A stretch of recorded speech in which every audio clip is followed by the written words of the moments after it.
Good morning बच्चों, मेरा नाम अमित कुमार है। मैं आपको रोड टू ए प्लस पे फिजिक्स सब्जेक्ट पढ़ाऊंगा 11-12 के साथ साथ जेई और नीट के लिए।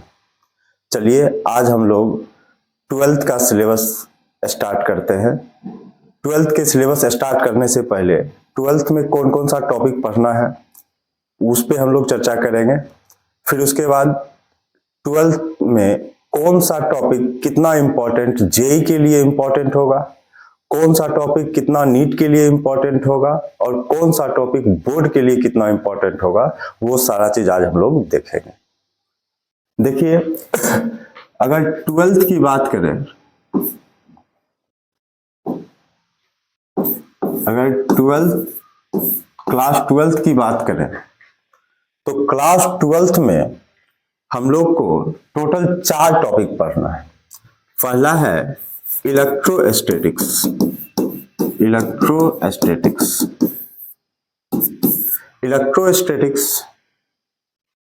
इसी में दूसरा है आपका गॉस लॉ और तीसरा है आपका कैपेसिटर और चौथा है आपका करंट इलेक्ट्रिसिटी। ये आपका एक टॉपिक हुआ। दूसरा टॉपिक है आपका मैग्नेटिज्म।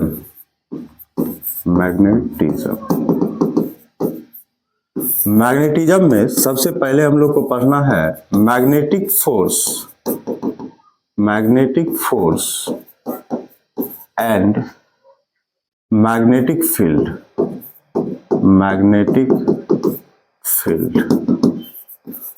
दूसरा पढ़ना है हम लोग को EMI, इलेक्ट्रोमैग्नेटिक इंडक्शन। तीसरा हम लोग को पढ़ना है AC, अल्टरनेटिंग करंट। चौथा हम लोग को पढ़ना है मैग्नेटिक प्रॉपर्टी ऑफ सब्सटेंस। और थर्ड नंबर टॉपिक हो गया हम लोग का ऑप्टिक्स में 2 पढ़ना है हम लोग को। एक रे ऑप्टिक्स पढ़ना है और इसको हम लोग ज्योमेट्रिकल ऑप्टिक्स भी बोलते हैं, और उसके बाद हम लोग को पढ़ना है वेव ऑप्टिक्स।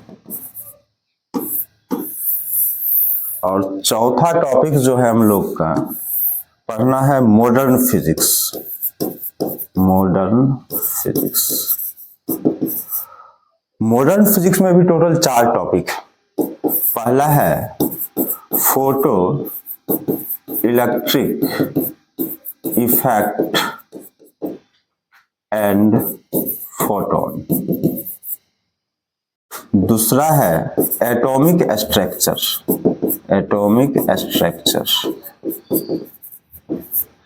तीसरा है न्यूक्लियस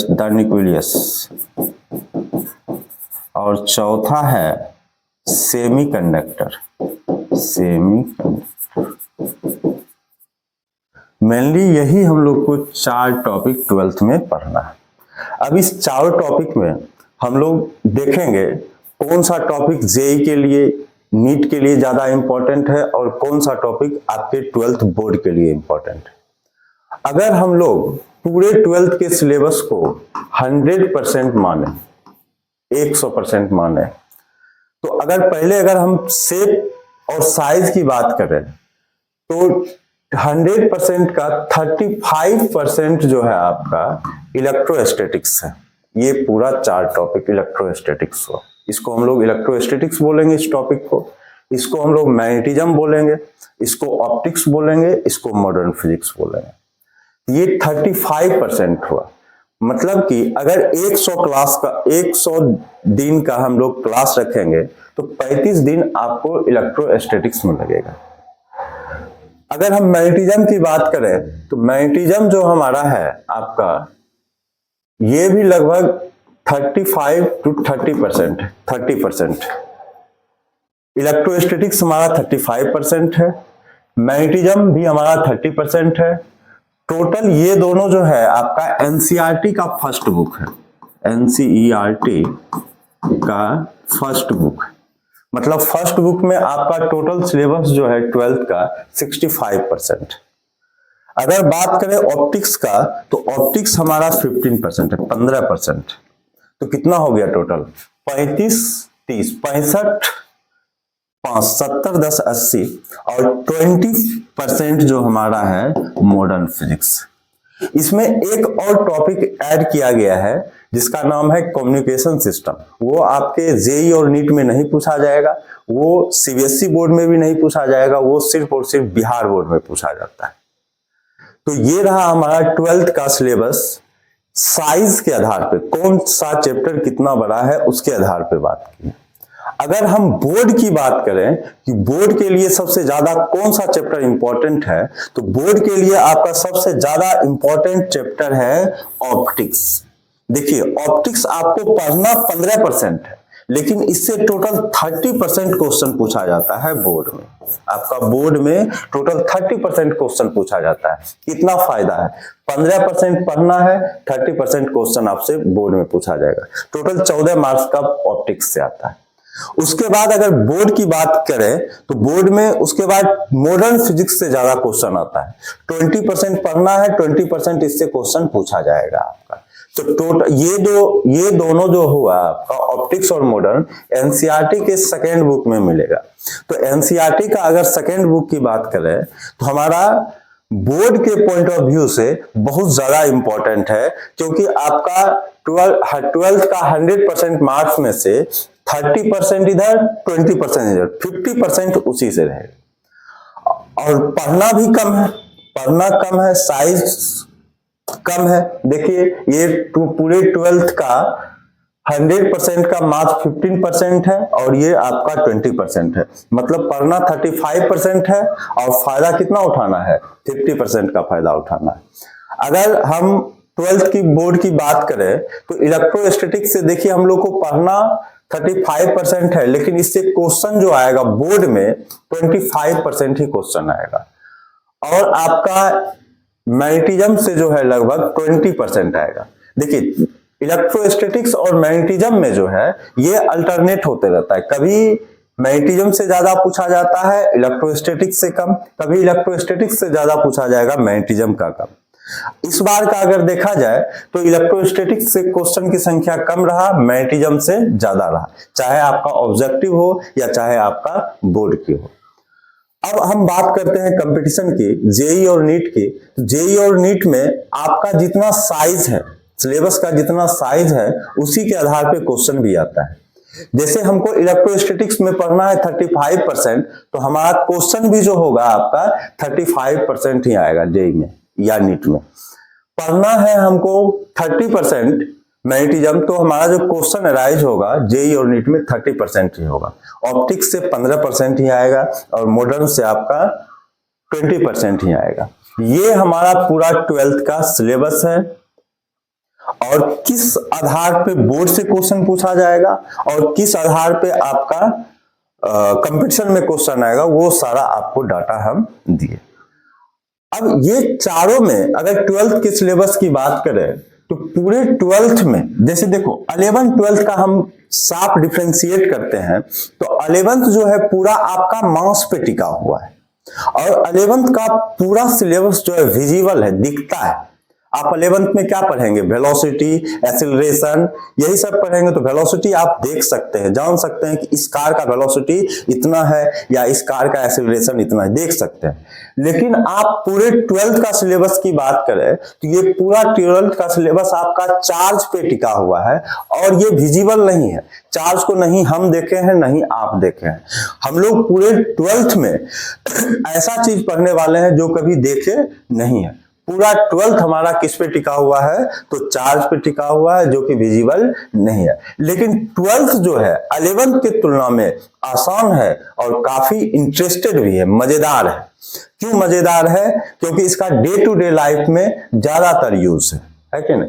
तो इसको हम लोग स्टार्ट करते हैं सबसे पहले इलेक्ट्रोस्टैटिक्स के से। देखिए अगर हम फिजिक्स की बात करें, केमिस्ट्री की बात करें, मैथ की बात करें, तो फिजिक्स में जो होता है हर एक चैप्टर एक दूसरे से लिंकअप है।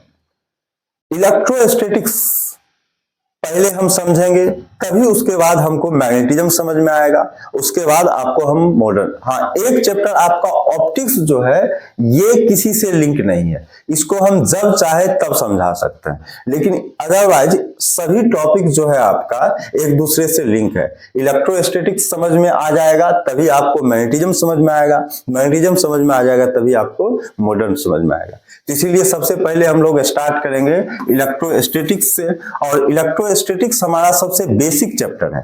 जैसे याद कीजिए आपका 11th में मैकेनिक्स सबसे बेसिक चैप्टर था। मैकेनिक्स अगर समझ में आ गया तो 11th का पूरा सिलेबस समझ में आता था, क्योंकि हर एक टॉपिक में उसका यूज आता था। ठीक उसी प्रकार से 12th में अगर आपको इलेक्ट्रोस्टैटिक्स समझ में आ गया तो आपके लिए मैग्नेटिज्म ज्यादा आसान हो जाएगा। मैग्नेटिज्म अगर समझ में आ गया तो आपके लिए मॉडर्न और ज्यादा आसान हो जाएगा। इसीलिए हर एक वीडियो को अच्छे से देखना है और मिस कोई भी वीडियो को करना नहीं है। तो स्टार्ट करते हैं हम लोग इलेक्ट्रोस्टैटिक्स से। चलिए, अगर लीजिएगा तो इसका स्क्रीनशॉट ले लीजिए।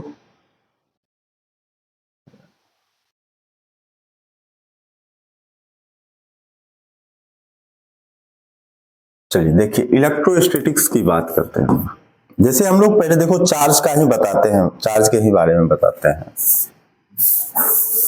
जैसे देखिए, चार्ज आपका रेस्ट में रहेगा, अगर चार्ज आपका रेस्ट में रहेगा तो हमारा पहला चैप्टर बन जाएगा इलेक्ट्रोस्टैटिक्स। देखिए चार्ज का कैसे कैसे योगदान है, कंट्रीब्यूशन है 12th में, वो बताते हैं।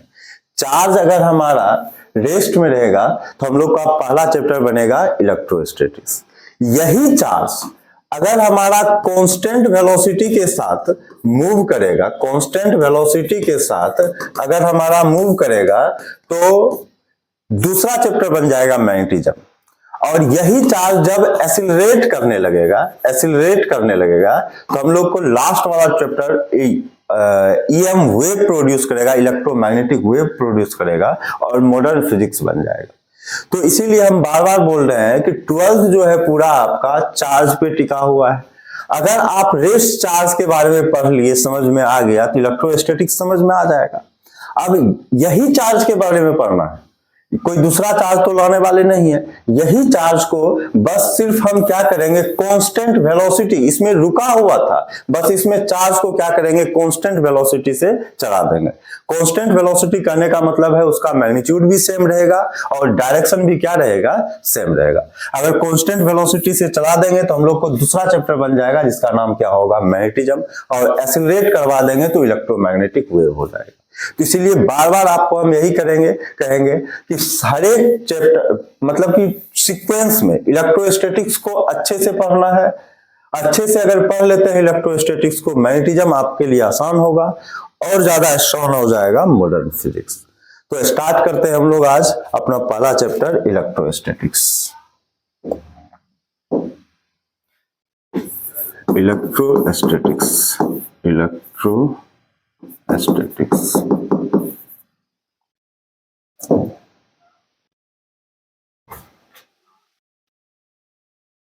पहला चैप्टर स्टार्ट करते हैं हम लोग इलेक्ट्रोस्टैटिक्स। देखिए इलेक्ट्रोस्टैटिक्स में पहले ही बोले आपको कि टोटल आपको 4 चैप्टर पढ़ना है। एक आपका खुद इलेक्ट्रोस्टैटिक्स हो गया, दूसरा आपका हो गया गॉस लॉ, और तीसरा आपका हो गया कैपेसिटर, और चौथा आपका हो गया करंट इलेक्ट्रिसिटी। यही 4 चैप्टर हम लोग को इलेक्ट्रोस्टैटिक्स में पढ़ना है। पहला इलेक्ट्रोस्टैटिक्स खुद है, दूसरा गॉस लॉ है, तीसरा कैपेसिटर है, चौथा करंट इलेक्ट्रिसिटी है। ये जो डिस्ट्रीब्यूशन है आपका एससी वर्मा के अनुसार है। अगर सच्चाई में देखा जाए तो हम लोग को 3 चैप्टर ही होना चाहिए, इलेक्ट्रोस्टैटिक्स, कैपेसिटर और करंट। बोलिए सर ये जो गॉस लॉ दिए हैं, तो गॉस लॉ जो है आपको इसी इलेक्ट्रोस्टैटिक्स में एक टॉपिक पढ़ाएंगे आपको, इलेक्ट्रिक फील्ड निकालने का 2 मेथड होता है। एक होता है कूलम्ब्स मेथड, दूसरा होता है अपना गॉस मेथड। देखिए इलेक्ट्रिक फील्ड निकालने का दो मेथड है, एक कूलम्ब्स है, दूसरा क्या है, गॉस है। तो इलेक्ट्रिक फील्ड हम लोग को पढ़ना कहाँ है, इलेक्ट्रोस्टैटिक्स में ही है। इसी को निकालने का ही दो मेथड है, कूलम्ब्स और गॉस। क्या दोनों को अलग अलग चैप्टर बनाना चाहिए? नहीं बनाना चाहिए, लेकिन फिर भी एससी वर्मा अलग चैप्टर बना दिए तो हम लोग अलग चैप्टर बना के ही पढ़ेंगे। यही चारों चैप्टर हम लोग को पढ़ना है। तो सबसे पहले हम लोग देखेंगे इलेक्ट्रोस्टैटिक्स का डिफिनीशन क्या होता है। सबसे पहले हम लोग देखेंगे इलेक्ट्रोस्टैटिक्स का डिफिनीशन। इलेक्ट्रोस्टैटिक्स, देखिए इलेक्ट्रोस्टैटिक्स का डिफिनीशन जो है बहुत बड़ा कंट्रोवर्सी है। कंट्रोवर्सी कहने का मतलब हो गया बहुत विवाद है। इसमें कुछ टीचर क्या करते हैं इलेक्ट्रोस्टैटिक्स में, इलेक्ट्रोस्टैटिक्स को सेपरेट कर देते हैं, इलेक्ट्रो को अलग कर देते हैं, स्टैटिक्स को अलग कर देते हैं। फिर वो बताते हैं कि इलेक्ट्रो जो है ग्रीक वर्ड से आया है जिसका मतलब होता है चार्ज, और स्टैटिक्स भी जो है आपका ग्रीक वर्ड से आया है जिसका मतलब होता है रेस्ट। फिर वो बताएंगे कि देखो ये फिजिक्स का ब्रांच है जिसमें हम लोग रेस्ट चार्ज के बारे में पढ़ते हैं, उसी को इलेक्ट्रोस्टैटिक्स बोलते हैं। लेकिन ये जो डिफिनीशन है आपका, ये 100% डिफिनीशन सही नहीं है। इनफैक्ट ये डिफिनीशन कुछ बुक में भी मिलता है, लेकिन ये सही डिफिनीशन नहीं है, क्योंकि इलेक्ट्रोस्टैटिक्स में ही आपको हम पढ़ाएंगे process of charging. Process of charging में आपको 4 तरीका का चार्ज करने का तरीका बताएंगे। एक बताएंगे चार्जिंग बाय फ्रिक्शन, दूसरा चार्जिंग बाय इंडक्शन, तीसरा चार्जिंग बाय कंडक्शन और चौथा charging by polarisation. Charging by induction में आपको बताएंगे कि चार्ज जो हमारा है मेटेलिक स्फीयर पे वेरी शॉर्ट टाइम इंटरवल के लिए क्या करते रहता है, मूव करते रहता है। चार्ज शॉर्ट टाइम इंटरवल के लिए मूव करे, लेकिन चार्ज तो मूव किया, लेकिन डिफिनीशन में हम लोग क्या गारंटी दे रहे हैं कि चार्ज को क्या रहना पड़ेगा, रेस्ट में रहना पड़ेगा। और चैप्टर में हम लोग क्या कर रहे हैं, चार्ज को थोड़ा देर के लिए मूव करवा रहे हैं। या इसी चैप्टर में electric potential energy and electric potential में बताएंगे कि एक स्फीयर ये ए है, दूसरा स्फीयर आपका बी है, और इसका पोटेंशियल मान लो ज्यादा है, इसका पोटेंशियल कम है, तो चार्ज का जो फ्लो होता है हाई पोटेंशियल से लो पोटेंशियल।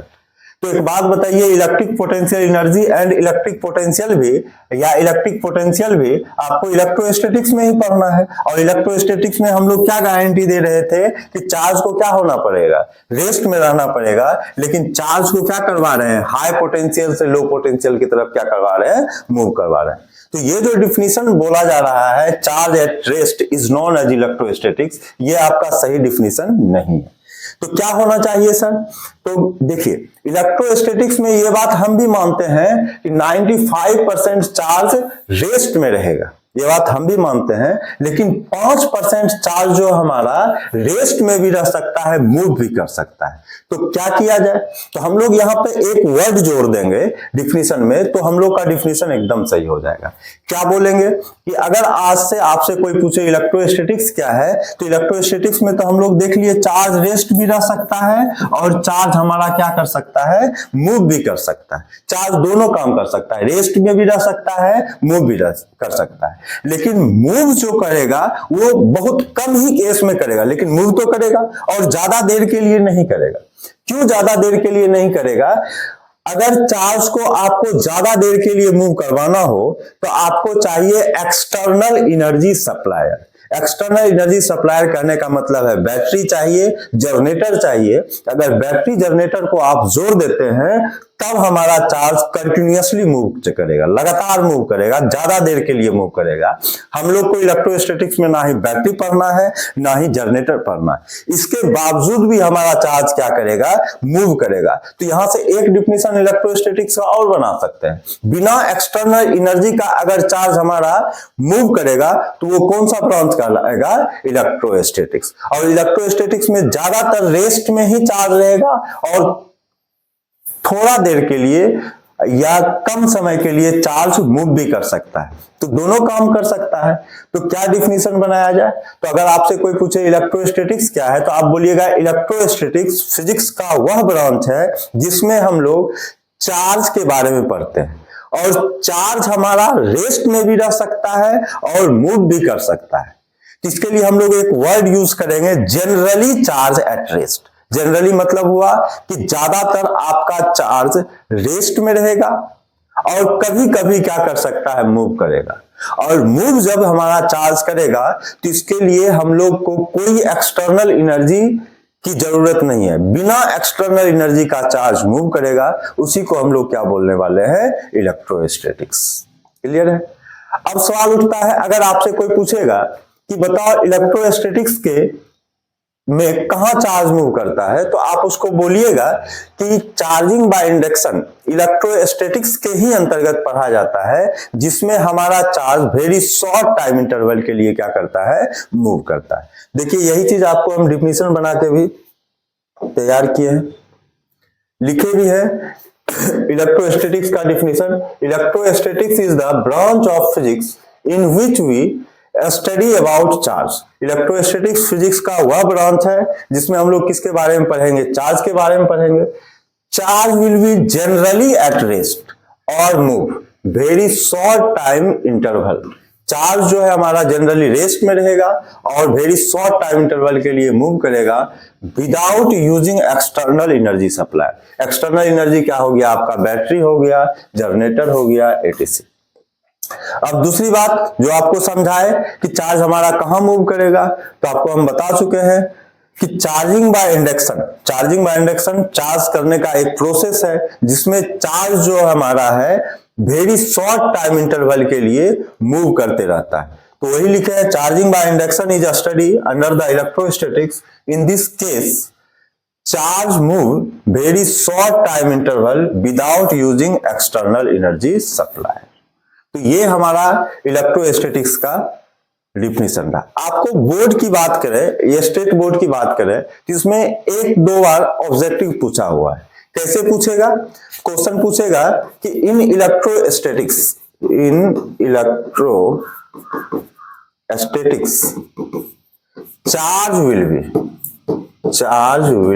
बी, ए नंबर में ऑप्शन दे देगा रेस्ट, बी में देगा मूव, सी में देगा ए एंड बी और डी में दे दिया नन ऑफ दिस। तो आप किस में टिक मारेंगे, सी में मारना, क्योंकि चार्ज हमारा जो है इलेक्ट्रोस्टैटिक्स में रेस्ट में भी रह सकता है और मूव भी कर सकता है। ठीक, ये रहा इलेक्ट्रोस्टैटिक्स का डिफिनीशन। अब बात किया जाए इलेक्ट्रोस्टैटिक्स में, तो इलेक्ट्रोस्टैटिक्स में बेसिकली हम लोग चार्ज के ही बारे में पढ़ेंगे। ठीक है, तो अब आगे हम लोग पढ़ते हैं कि इस चैप्टर में कि चार्ज क्या है, इसका प्रॉपर्टी क्या है। देखिए अब हम लोग पढ़ने वाले हैं प्रॉपर्टीज ऑफ चार्ज के बारे में। देखिए अगर आपसे कोई पूछेगा कि चार्ज क्या है, चार्ज का डिफिनीशन क्या है, तो देखिए चार्ज का डिफिनीशन नहीं होता है। चार्ज को जो हम लोग पढ़ते हैं प्रॉपर्टी के आधार पर पढ़ते हैं। तो अभी जो हम लोग डिफिनीशन पढ़ने वाले हैं, ये सब जो पॉइंट पढ़ने वाले हैं, ये चार्ज का प्रॉपर्टी पढ़ रहे हैं, ना कि इसका डिफिनीशन पढ़ रहे हैं। आपको क्लास 11th अगर याद होगा तो क्लास 11th में आपको बताया गया होगा फिजिकल क्वांटिटी जो होता है, फिजिकल क्वांटिटी दो प्रकार का होता है। एक होता है बेसिक क्वांटिटी, दूसरा होता है ड्राइव क्वांटिटी। बेसिक क्वांटिटी को ही हम लोग फंडामेंटल क्वांटिटी भी बोलते हैं, फंडामेंटल क्वांटिटी भी बोलते हैं। आपको बताया गया होगा क्लास 11th में कि जो बेसिक क्वांटिटी होता है, फंडामेंटल क्वांटिटी होता है, फंडामेंटल फिजिकल क्वांटिटी होता है, उसको हम लोग डिफाइन नहीं कर सकते। डिफाइन कर किसको सकते हैं, ड्राइव क्वांटिटी को। अब सवाल उठता है कि सर फंडामेंटल फिजिकल क्वांटिटी क्या हुआ और ड्राइव फिजिकल क्वांटिटी क्या हुआ। जैसे आपको बताया गया होगा कि length, mass, time, total 7 fundamental physical quantity होता है। ड्राइव क्वांटिटी क्या हो गया, वेलोसिटी, एक्सीलरेशन, ये सब ड्राइव फिजिकल क्वांटिटी हो गया। तो जो आपका लेंथ, मास, टाइम है, ये बेसिक फिजिकल क्वांटिटी हुआ, इसको आप डिफाइन नहीं कर सकते। जैसे आप सोच के देखो कि लेंथ को डिफाइन करो, तो लेंथ के बारे में आप ज्यादा से ज्यादा क्या बोल सकते हैं कि जो जितना लंबा है वो उसकी लंबाई कहलाता है। तो आप एक बात बताइए, बोले जो जितना लंबा है उसकी लंबाई कहलाता है, तो उसकी लंबाई ही बता दिए, उसका डिफिनीशन कहां बता पाए। मास को ठीक उसी प्रकार से बताएंगे, मास क्या है, तो मास के भी बारे में आप समझ सकते हैं लेकिन बता नहीं सकते हैं। ठीक उसी प्रकार से टाइम के भी साथ यही काम होगा। तो सिंपल सी बात है, जो फंडामेंटल फिजिकल क्वांटिटी होगा उसको हम लोग कभी भी डिफाइन नहीं कर सकते, क्योंकि वो खुद फंडामेंटल है, खुद बेसिक है। आप डिफाइन किसको करेंगे? ड्राइव को। ठीक उसी प्रकार से अगर आपसे कोई पूछेगा चार्ज को डिफाइन करो, तो आप सीधा बोलिएगा कि चार्ज, आपका क्वेश्चन गलत है, चार्ज को हम डिफाइन नहीं कर सकते हैं, इसको समझ सकते हैं। तो अभी हम लोग चार्ज पढ़ना तब आसान होगा जब आपको हम मास के बारे में या लेंथ के बारे में, किसी एक फंडामेंटल क्वांटिटी के बारे में आपको बता दें, तब जाके चार्ज आपको बहुत आसानी से समझ में आएगा। तो जैसे देखिए, हम लोग क्वेश्चन उठाते हैं कि हमसे अगर कोई पूछेगा डिफाइन मास, तो हम बोल देंगे इनकरेक्ट क्वेश्चन, क्वेश्चन आपका सही नहीं है। क्वेश्चन कभी भी हम मास को डिफाइन नहीं कर सकते हैं, क्योंकि ये क्या है? Fundamental quantity. फिर भी अगर वो आदमी मान लो आपसे आर्गुमेंट करने लगे, विनती करने लगे, नहीं मास के बारे में बताओ, क्या मास है, तो आप बोलिएगा मास को तो हम डिफाइन कर सकते हैं, लेकिन उसको हम प्रॉपर्टी के आधार पर डिफाइन करेंगे। तो प्रॉपर्टी के आधार पे ही अभी हम मास को डिफाइन करेंगे, और इसके आधार पे ही हम लोग चार्ज तक चले जाएंगे। अगर आपसे कोई पूछेगा मास क्या है, तो बोलिएगा मास किसी बॉडी का इंट्रिंसिक प्रॉपर्टी है। मास किसी बॉडी का इंट्रिंसिक प्रॉपर्टी है। बोलिएगा इंट्रिंसिक प्रॉपर्टी है, इससे फायदा क्या है? तो इंट्रिंसिक प्रॉपर्टी होने के बावजूद, होने के कारण मास में एक और प्रॉपर्टी आता है, इनर्शियल प्रॉपर्टी। इनर्शियल प्रॉपर्टी के साथ साथ एक और प्रॉपर्टी, जैसे मान लो एक बॉडी ए है, दूसरा बॉडी बी है, और दोनों बॉडी के पास अगर मास है, तो दोनों बॉडी जो है अपने सेंटर की तरफ एक फोर्स से अट्रैक्ट करता है, जिसको हम लोग बोलते हैं ग्रेविटेशनल फोर्स। तो अगर आपसे कोई पूछेगा मास क्या है, तो बोलिएगा mass is intrinsic property of any substance which is responsible for inertial property as well as force of attraction between two bodies, that is known as gravitational force. ठीक है। अच्छा, मास के बारे में अगर आपसे कोई पूछे कौन सा क्वांटिटी है, वेक्टर है या स्केलर, तो आप सिंपल जवाब देंगे ये कौन सा क्वांटिटी है? स्केलर। स्केलर है तो कौन सा मैथ को फॉलो करेगा? अलजेब्रिक मैथ को फॉलो करेगा। ठीक है। तो अगर आपसे कोई पूछेगा कि ठीक है सर बताइए अब चार्ज क्या है, तो जैसे आपको देखिए मास के बारे में बताए, मास किसी बॉडी का क्या है? Intrinsic property. मास किसी बॉडी का क्या है? इंट्रिंसिक प्रॉपर्टी है। ठीक उसी प्रकार से चार्ज भी किसी बॉडी का इंट्रिंसिक प्रॉपर्टी है। अब सवाल उठता है कि सर मास था तो दोनों बॉडी के बीच में एक फोर्स लगा था, जिसको हम लोग बोले थे ग्रेविटेशनल फोर्स। ठीक उसी प्रकार से अगर दो बॉडी के बीच में चार्ज है, ए और बी के बीच में चार्ज है, तो दोनों बॉडी के बीच में एक फोर्स लगेगा, जिसको हम लोग बोलेंगे इलेक्ट्रिक फोर्स। मास जो था ग्रेविटेशनल फोर्स के लिए रिस्पॉन्सिबल था, ठीक उसी प्रकार से चार्ज जो है आपका इलेक्ट्रिक फोर्स के लिए क्या है? रिस्पॉन्सिबल है।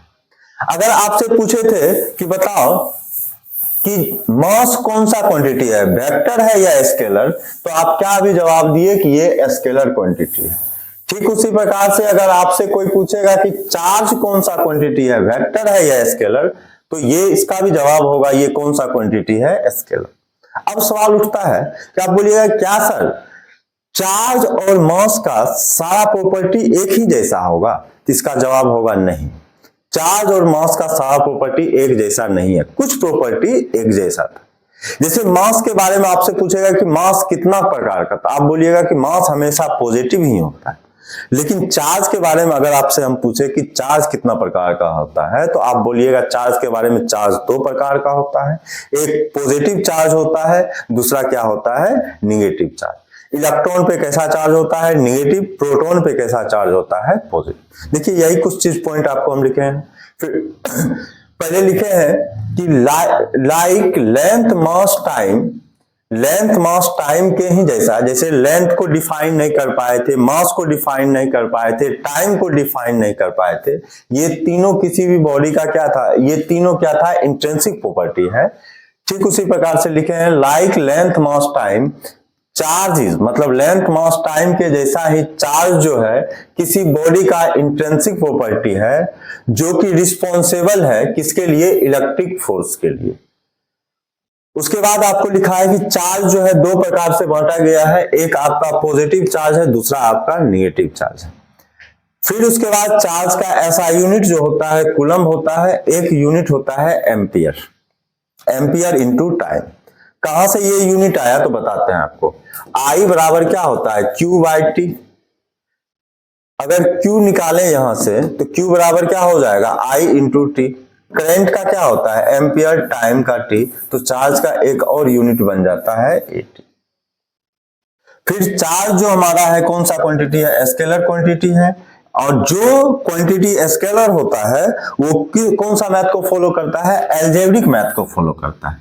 एल्जेब्रिक मैथ करने का मतलब हुआ कि सिंपल एल्जेब्रा को फॉलो करेगा। जैसे मान लो एक बॉडी ए है, इस पे बोल देंगे कि 10 कूलम चार्ज है, दूसरा बॉडी बी है, इस पे बोल देंगे कि 5 कूलम चार्ज है, बताओ टोटल कितना चार्ज है, तो सिंपल आप बोलिएगा 10 plus 5 equal to 15 coulomb charge है। सिंपल एल्जेब्रा को, जोड़ रहेगा तो जोड़ कर देंगे, घटा रहेगा तो घटा कर देंगे। चलिए फिर नेक्स्ट देखते हैं हम लोग। जैसे देखिए, अगर आपसे कोई पूछा जाए, कभी पूछा जाए कि बताओ -20 कूलम चार्ज और +10 कूलम चार्ज में कौन सा चार्ज बड़ा है, -20 कूलम चार्ज बड़ा है या +10 कूलम चार्ज बड़ा है, तो आपका जवाब होगा कि अभी जैसे अगर आपसे पूछते तो आप बोलते कि 10 कूलम चार्ज बड़ा है सर, -20 कूलम चार्ज छोटा है, तो आप गलत हो जाते। फिजिक्स में निगेटिव या पॉजिटिव साइन जो है यहाँ पे नेचर को बताएगा। निगेटिव साइन ये बताएगा कि ये किसका बना हुआ है, इलेक्ट्रॉन का, और पॉजिटिव साइन ये बताएगा कि ये किसका बना हुआ है, प्रोटॉन का।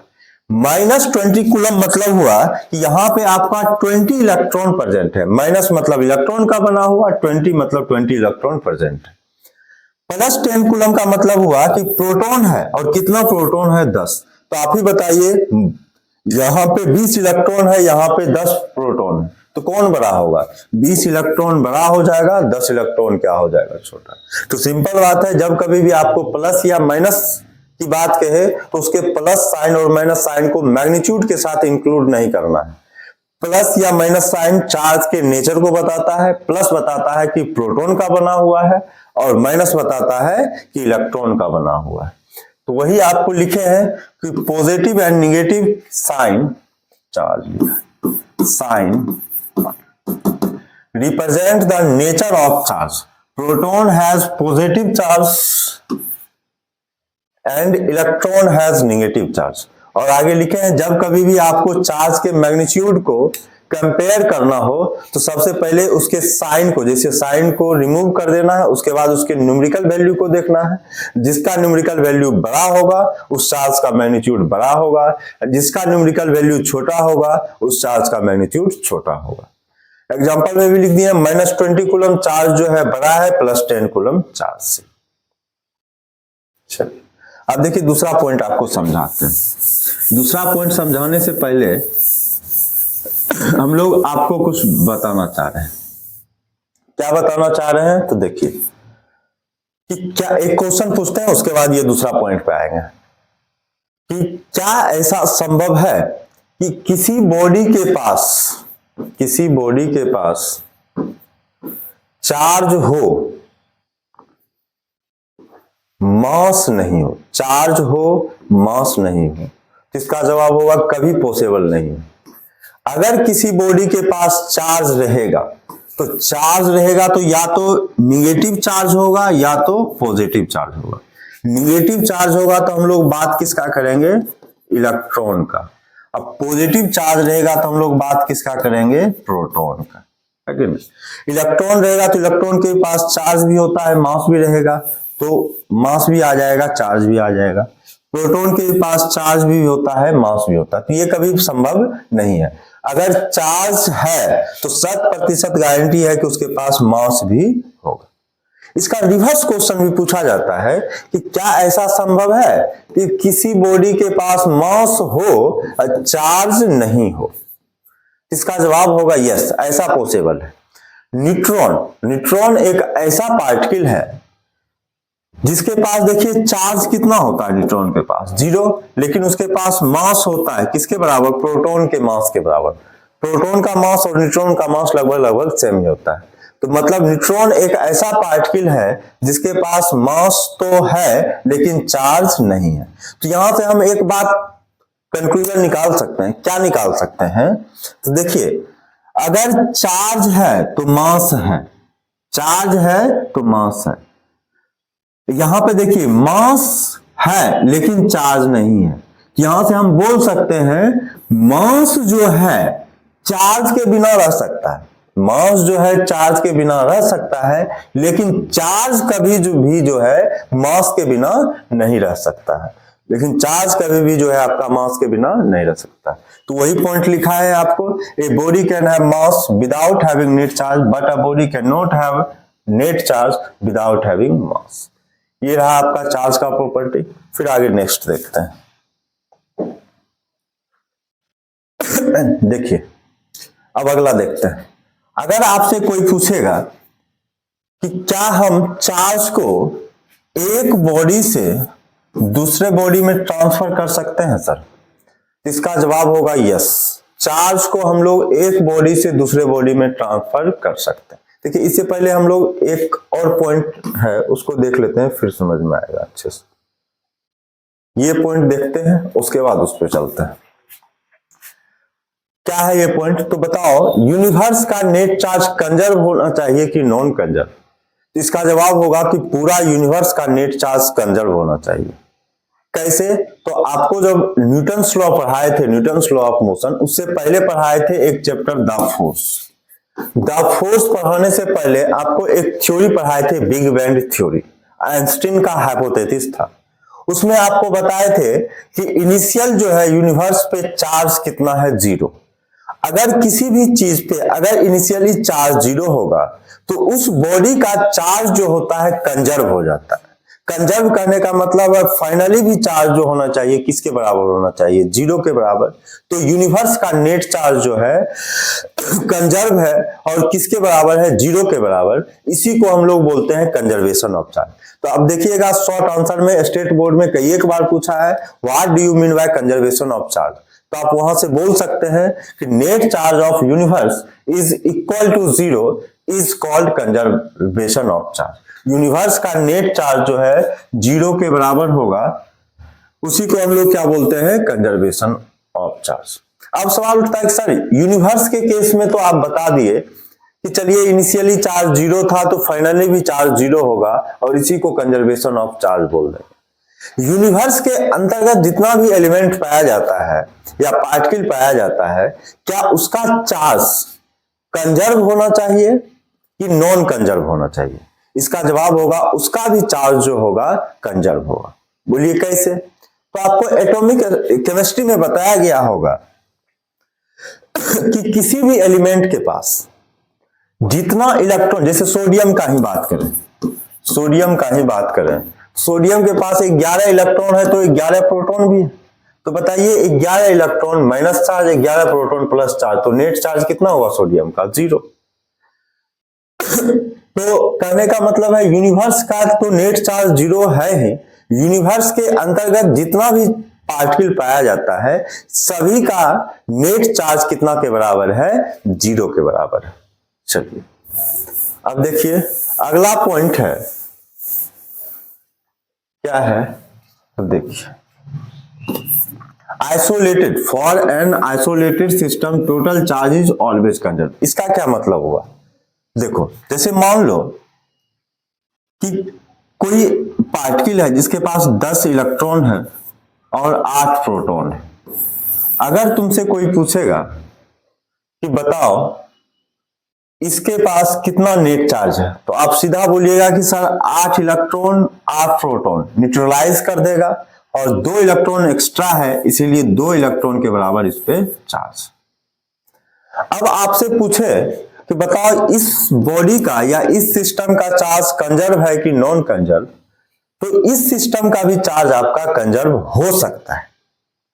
बताइए कैसे हो सकता है, तो अगर आप इसको इलेक्ट्रिकली आइसोलेटेड कर दें। इलेक्ट्रिकली आइसोलेटेड करने का मतलब हुआ है कि ना ही आप इसको बाहर से इलेक्ट्रॉन दे सकते हैं और ना ही इससे आप इलेक्ट्रॉन ले सकते हैं, ना ही आप इलेक्ट्रॉन इसको दे सकते हैं ना ही इलेक्ट्रॉन ले सकते हैं।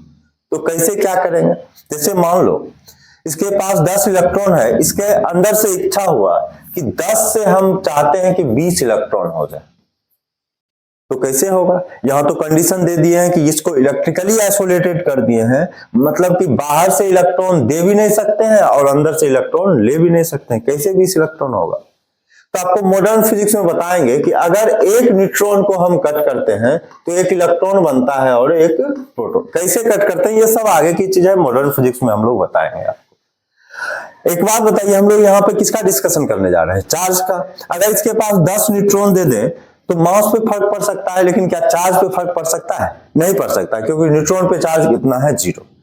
अगर 10 न्यूट्रॉन को काटेंगे तो 10 इलेक्ट्रॉन बनेगा और 10 प्रोटॉन। तो देखिए चार्ज क्या हो जाएगा, इलेक्ट्रॉन क्या हो जाएगा? 10 से 20। लेकिन ये प्रोटॉन बढ़ना नहीं चाहता था, लेकिन ये बेचारा 10 से कितना आ जाएगा? 18। आप देखिए क्या कर रहे हैं, चार्ज पार्टिकल की संख्या बढ़ा रहे हैं। 10 से कितना कर दे रहे हैं? 20। 8 से कितना कर दे रहे हैं? 18।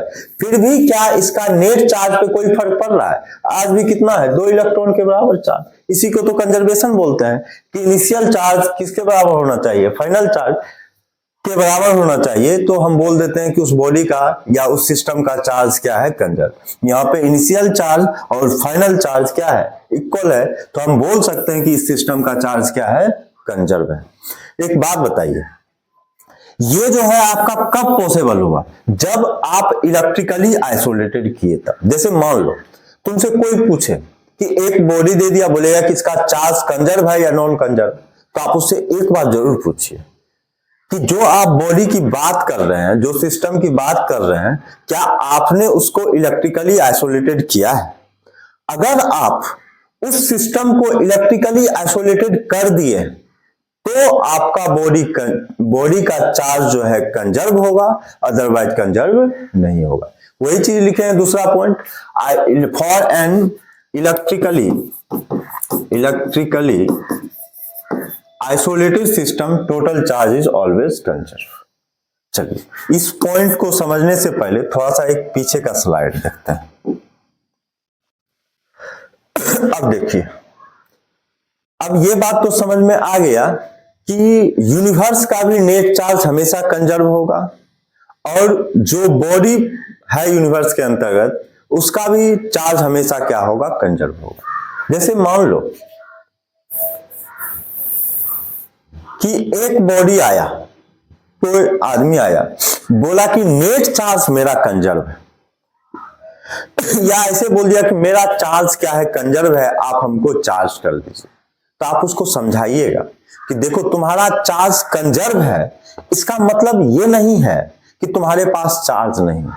तुम्हारे पास चार्ज है, लेकिन जितना इलेक्ट्रॉन है उतना ही प्रोटॉन है, इसीलिए तुम्हारा नेट चार्ज क्या हो गया? 0।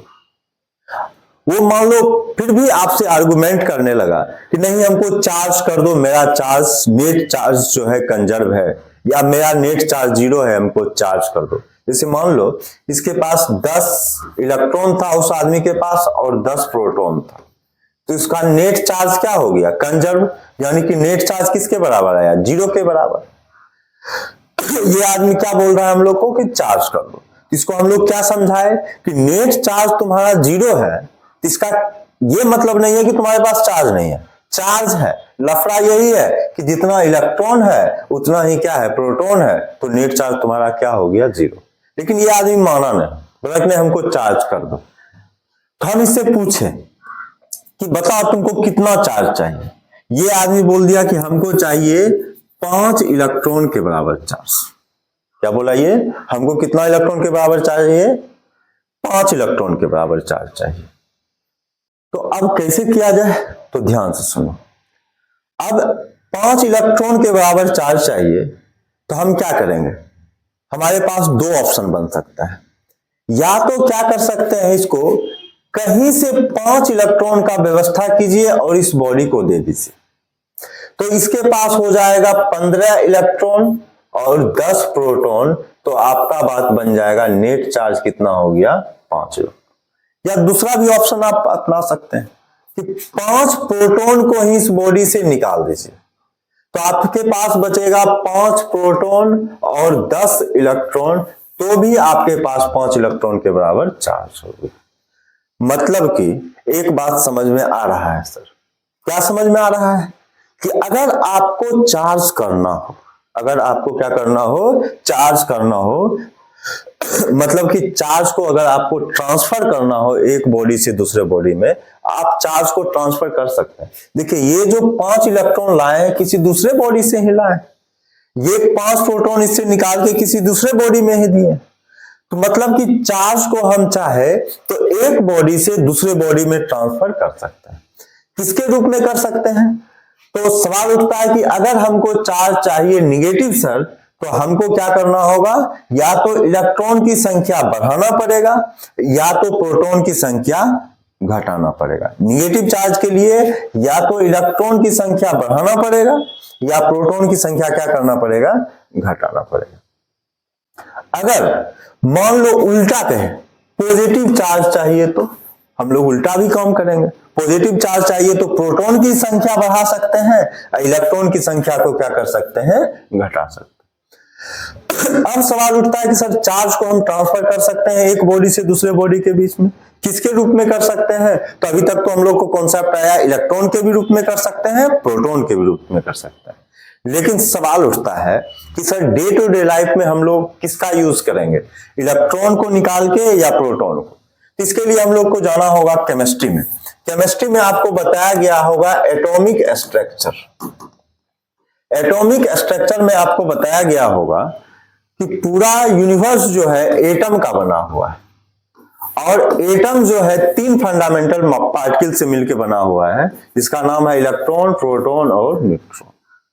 और आपको बताया गया होगा इसका स्ट्रक्चर के बारे में, न्यूक्लियस में जो है प्रोटॉन रहता है और न्यूक्लियस के साथ प्रोटॉन टाइटली बॉन्ड बनाता है।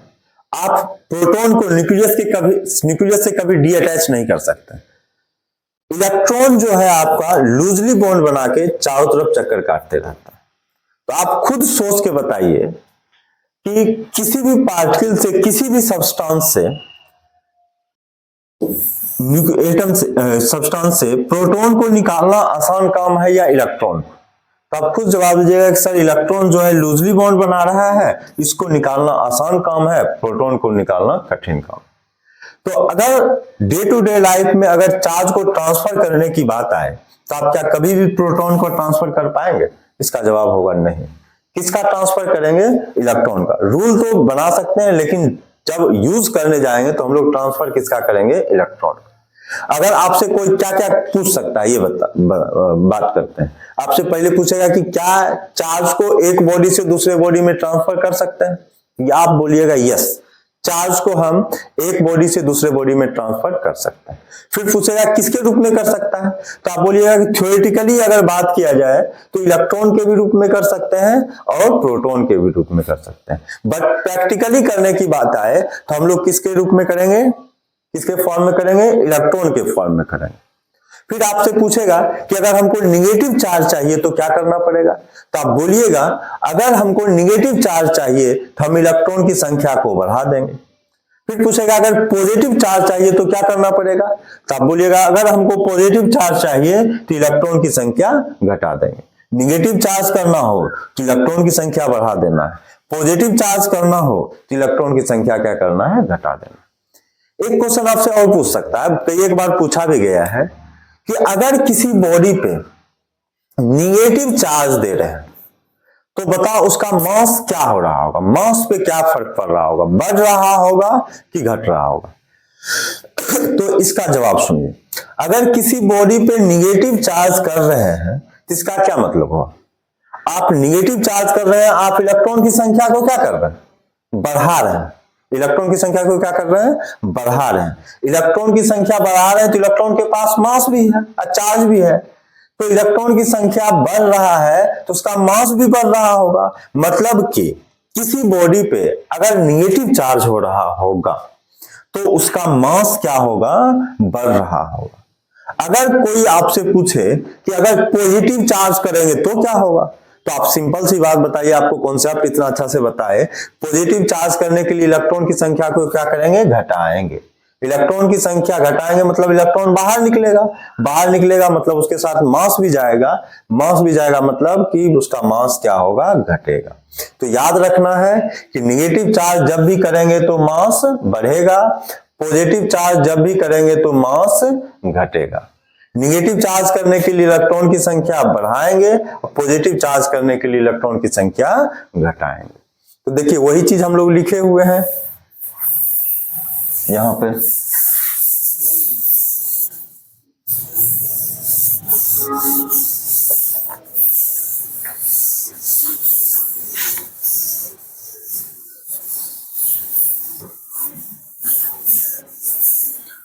वही चीज हम लोग लिखे हैं, charge can be transfer from one body to another body. Generally practically it is done through transfer of electron between two bodies. मतलब चार्ज को हम लोग एक बॉडी से दूसरे बॉडी में ट्रांसफर कर सकते हैं। किसके रूप में कर सकते हैं? इलेक्ट्रॉन के रूप में। जनरली मतलब सामान्यतः इलेक्ट्रॉन, प्रोटॉन एंड न्यूट्रॉन जो है आपका क्या है? फंडामेंटल पार्टिकल है। इलेक्ट्रॉन पे -1.6 इंटू 10⁻⁻19 कूलम चार्ज होता है और वो -e के बराबर होता है। प्रोटॉन पे चार्ज होता है +1.6 इंटू 10⁻⁻19 के बराबर होता है और ये +e के बराबर होता है।